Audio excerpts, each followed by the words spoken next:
안녕하세요. 결혼한 지 6년 차. 이제 어린이집 다니기 시작한 남자아이를 키우고 있는 30대 주부예요. 그동안 어디다 말도 못하고 소갈이만 하다가 이제 상황이 어느 정도 정리가 돼서 이렇게 이야기를 해보러 왔습니다. 근 6개월 동안 신우 때문에 마음고생이 이만저만이 아니었거든요. 저도 그렇고 남편도 그렇고 가진 거 없는 흙수저끼리 만나서 그래도 어떻게 한번 잘 살아보겠다고 허리띠 졸라매고 죽기 살기로 악착같이 지내서 이제 좀 숨통이 트이나 했는데 다른 사람도 아니고 가족들이 이렇게 힘들게 할 줄은 생각도 못했답니다. 그리고 요새 다른 집들도 그렇게 자식들을 차별하나요? 저도 위로 오빠가 하나 있긴 한데 성별이나 순서와 관계없이 저희 친정부모님은 뭐든지 똑같이 해주셨거든요. 아무튼 신우는 말할 것도 없고 시부모님한테도 서운하고 야속한 마음이 너무 커서 당분간은 못 보고 지낼 것 같습니다. 남편하고는 지인의 소개로 만나긴 했지만 이미 같은 직장에서 오며 가며 얼굴 정도는 익힌 사이였기에 아주 어색하지는 않았어요. 나중에 알게 된 일이지만 남편이 저에게 먼저 호감을 느꼈는데 남편도 성격이 워낙에 낯을 가리거든요. 그래서 먼저 말을 못 걸고 주변 사람들에게 물어물어 자리를 만들었다고 하대요. 아무튼 남편은 첫 만남에서부터 저에게 적극적으로 다가왔고 그런 남편이 저도 싫지 않았습니다. 그래서 얼마 지나지 않아 금세 사귀는 사이로 발전했지요. 저희는 1년 반 정도를 만났는데 이렇다 할 큰 사건 사고 없이 무난한 연애였습니다. 그래서 결혼을 하더라도 서로랑 하는 게 당연하다고 생각하게 되었고요. 저희 친정이나 시댁이나 조건은 비슷비슷했어요. 완벽하진 않지만 그럭저럭 노후 준비는 되어 계신 양가 부모님들이며 위로 결혼한 남매가 있는 것까지. 그래서 양가 부모님들끼리도 대화가 잘 통하는 눈치였고 덕분에 식장에 들어가기까지 별 잡음도 없었던 것 같아요. 하지만 식을 올리고 서로가 서로의 삶을 좀 더 가까이 들여다보게 되자 조금씩 잡음이 나오기 시작하더라고요. 특히나 남편과 제가 집을 사는 과정에 있어서는 여러 가지로 마음 상할 일이 많았네요. 일단 결혼 당시 시댁에서는 도움을 전혀 받지 못했고 친정에서도 삼천을 받은 게 전부예요. 하지만 남편이나 저나 결혼 전부터 이렇게 될 거라는 걸 어느 정도 알고 있었고 서로에게 미리 이해를 구했기에 그 부분에선 크게 불만 같은 건 없었습니다. 하지만 저는 꼭 집을 사고 싶었어요. 그것도 빠른 시일 내에 말이지요. 집이 있어야 비로소 안정된 가정을 꾸릴 수 있을 것 같았달까요. 그래서 결혼하고 한 2년 동안은 오로지 집을 사겠다는 목표를 두고 정말 알뜰살뜰하게 살았습니다. 점심은 무조건 구내식당, 아니면 도시락으로 해결했고 저녁에 둘이 나가서 어디 오붓한 레스토랑에서 외식 한번 해본 적이 없어요. 2년 동안 산 옷이라곤 혹독한 겨울을 나기 위해 어쩔 수 없이 남편과 제가 입을 패딩 하나씩을 산 게 전부였고 서로의 생일은 진심이 담긴 편지 한 통을 써주는 걸로 축하를 대신했지요. 경조사비는 어차피 돌고 도는 돈이라고 생각해서 뒤에서 말 나오지 않을 정도로 챙겼지만 그걸 제외하고는 정말 인색하다 싶을 만큼 짠순이 짠돌이처럼 살았답니다. 다시 그때로 돌아가서 그렇게 살 수 있겠냐고 물으면 솔직히 못할 것 같아요. 그리고 이렇게 사는 저희를 보는 양가의 시각은 너무나도 달랐습니다. 일단 친정부모님은 많이 속상해하셨어요. 없는 살림에 그래도 예뻐라 하며 나름대로 곱게 키운 딸이 시집을 가더니 억척스럽게 변한 것 같다며 마음 아파하셨지요. 남편도 그런 친정부모님의 반응에 죄송스러워하며 동시에 괜히 자기 때문에 제가 고생하는 것 같다며 무척 미안해했는데 정작 저는 그렇게 힘들다는 생각을 못했던 것 같아요. 집을 사겠다는 목표가 조금씩 가까워지는 게 느껴졌으니까요. 그리고 친정부모님도 안쓰러워는 하셨지만 결국 저를 이해하고 응원을 해주셨습니다. 크게 금전적으로 도움을 주신 건 아니어도 쌀이나 김치 같은 것도 챙겨주시고 가끔 저희를 데리고 외식도 가주시고 시집간 딸이 친정부모님에게 신세를 진다는 사실이 민망하기도 했지만 그게 저희 친정부모님이 저희를 응원해주시는 방법이라 믿으며 힘을 낼 수 있었네요. 하지만 시댁에서는 안타까워하거나 응원해주는 상황이 아니었어요. 오히려 저와 저희 남편을 왜 그러고 사냐면서 무시했지요. 궁상맞게 그러고 사냐면서 그러면 사람들이 뒤에서 욕한다 흉본다 할 건 하고 살아야지.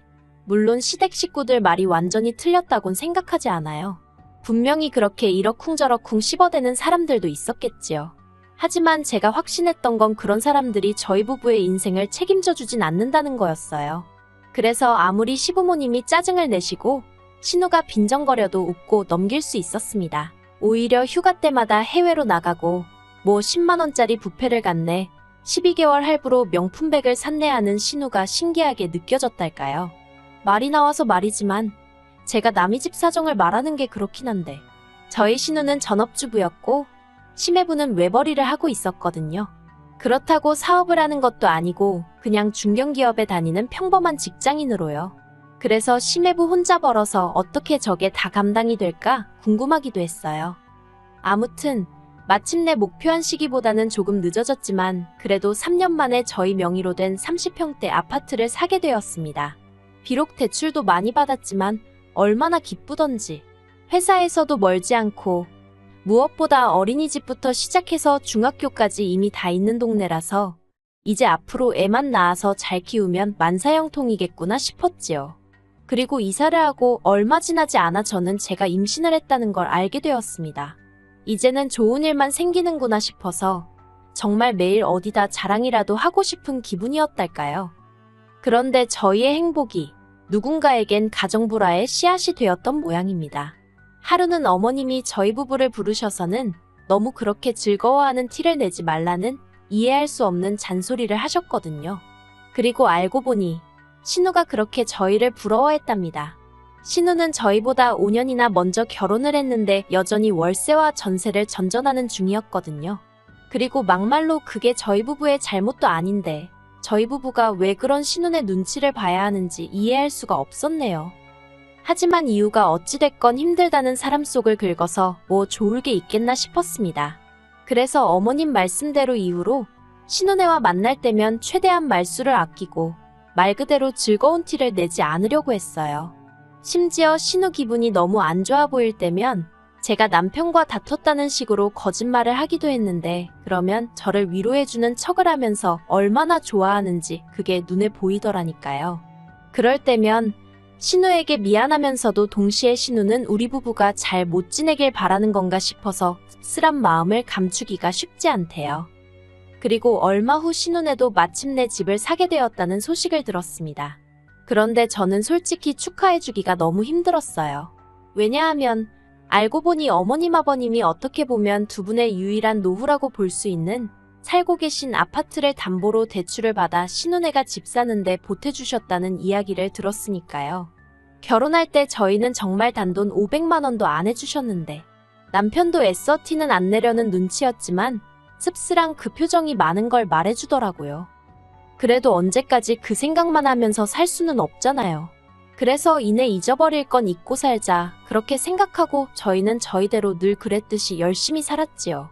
그런데 작년에 정말 어이없는 이야기를 듣게 되었습니다. 신우도 어머님도 아닌 심해부의 입을 통해서 말이에요. 남편하고 심해부는 그렇게 친하지도 멀지도 않은 사이입니다. 나이 차이도 일단 10살 가까이 나기도 하고 심해부가 저희 남편이 하는 일이라면 앞뒤 재지 않고 까내리기 바빴거든요.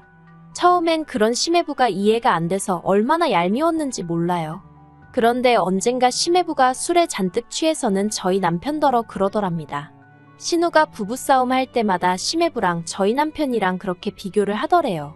내 동생은 성격이 어떻고 월급이 얼마고 아무리 외간 남자 아닌 동생이라지만 그래도 심해부 입장에서 그게 좋게 들렸을 리가 없지요.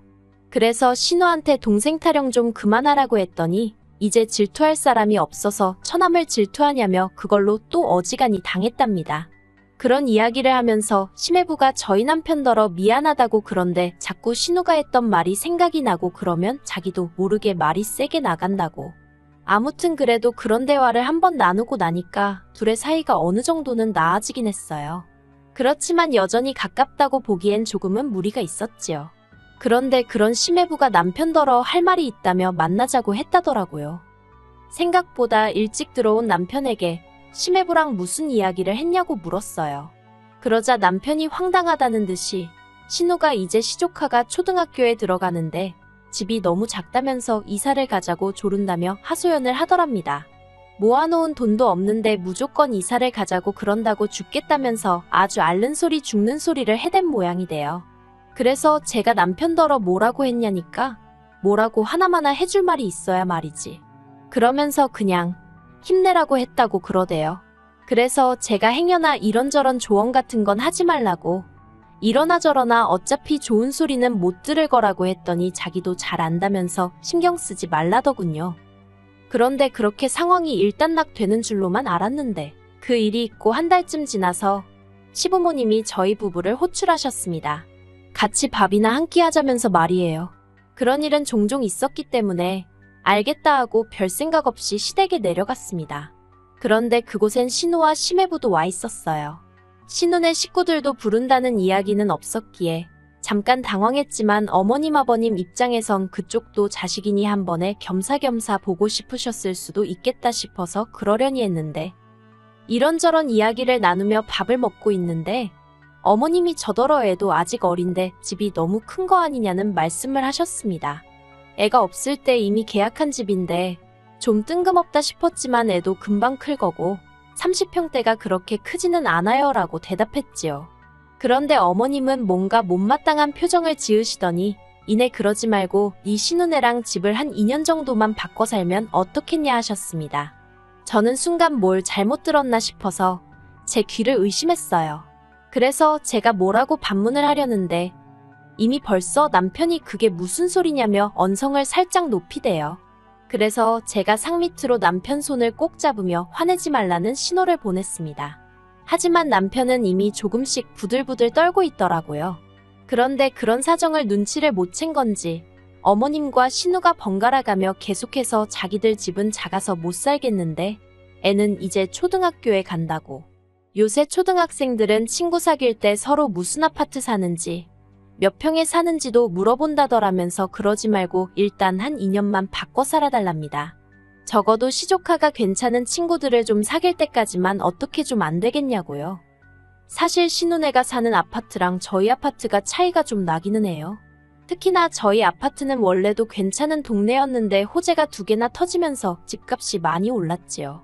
반면에 신우네는 돈 때문인지 왜인지 아무튼 별 기대가 되지는 않는 아파트를 샀어요. 그리고 저야 처음부터 그렇게 생각은 하고 있었는데 남의 재산에 제가 왈가왈부할 건 아니니 말을 아꼈거든요. 그런데 집을 사고 나서야 저희 집 오르는 거랑 자기들 집 오르는 게 속도도 다르고 금액도 다르니 성질이 났던 모양입니다. 그걸로도 시매부를 어지간히 잡들이를 한 모양이 돼요. 시매부도 불쌍한 게 집 사는데 자기 의견은 하나도 안 들어갔다고 했거든요. 아무튼 그런 와중에 저희 부부더러 집을 바꿔 살라니 저희 입에서 좋은 소리가 나갈 수가 없었지요. 특히나 남편은 그간에 쌓인 앙금이 다 터져나오듯이 소리를 지르기 시작했습니다. 결혼하고 나서 처갓집 볼 면목도 없이 10원 한 푼 도와준 적 없으면서 이제 와서 무슨 집을 바꿔 살라는 거냐고, 그게 말처럼 쉬운 일이냐고요. 그러자 신우가 명의를 바꾸자는 것도 아니고 당분간 바꿔 살아보자는 건데 너무하답니다. 남편이 그러다 누나가 안 나가고 버티면 그걸 내가 무슨 수로 상대하냐 싫다고 맞받아쳤어요. 솔직히 맞는 말이잖아요. 비밀번호를 바꾸고 어쩌고 방법이야 있겠지만 애시당초 왜 저희가 그런 불편과 어려움을 겪어야 하나요? 저도 남편 옆에서 거들고 싶고 따지고 들고 싶었지만 꾹 눌러 참고 있었습니다. 그런데 그때 신우가 저더러 아주 너 때문에 내 동생이 돈에 환장을 했다고 전에는 지부모 말이고 지누나 말이면 껌뻑 죽던 앤데 제가 남편을 다 버려놨답니다. 그리고 신우 입에서 그 말이 나오기가 무섭게 남편이 신우 뺨을 때렸어요. 신우가 벌개진 볼을 부여잡고는 벙쪄서는 남편을 노려보더니 미쳤냐고 악을 쓰기 시작했습니다. 어머님 아버님도 남편더러 후레자식이냐고 어디 지누나한테 손을 대냐고 소리를 지르셨지요. 웃긴 건 시매부는 그런 와중에 가만히 있더라고요.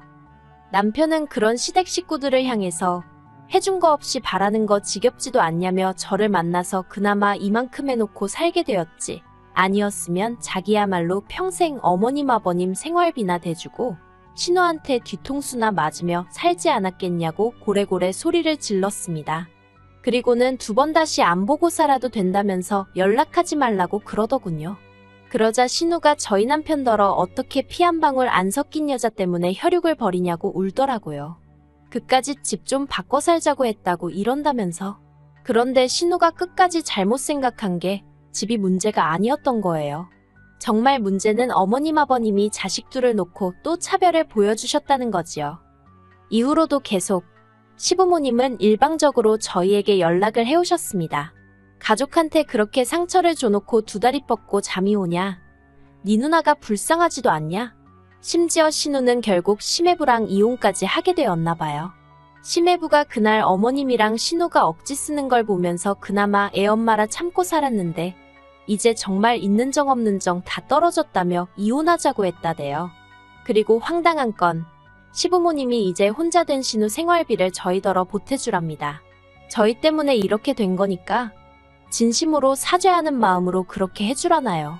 그러니 남편이 눈이 안 돌아가겠어요? 결국 남편은 시댁 식구 모두를 연락처에서 차단했습니다. 뿐만 아니라 저더러 이사가자고 부동산에 아파트 내놓으라 하대요. 그래서 일단은 알겠다고 했는데 솔직히 저는 지금 이 아파트가 좋아서 마음이 복잡하네요. 그래도 남편이 이제 믿고 의지하고 기댈 곳은 저 하나뿐일 테니 남편 마음 편한 쪽으로 해주려고요. 아무튼 사람이 욕심이 크면 화를 입는다더니 정말 옛말 틀린 거 하나 없는 것 같아요.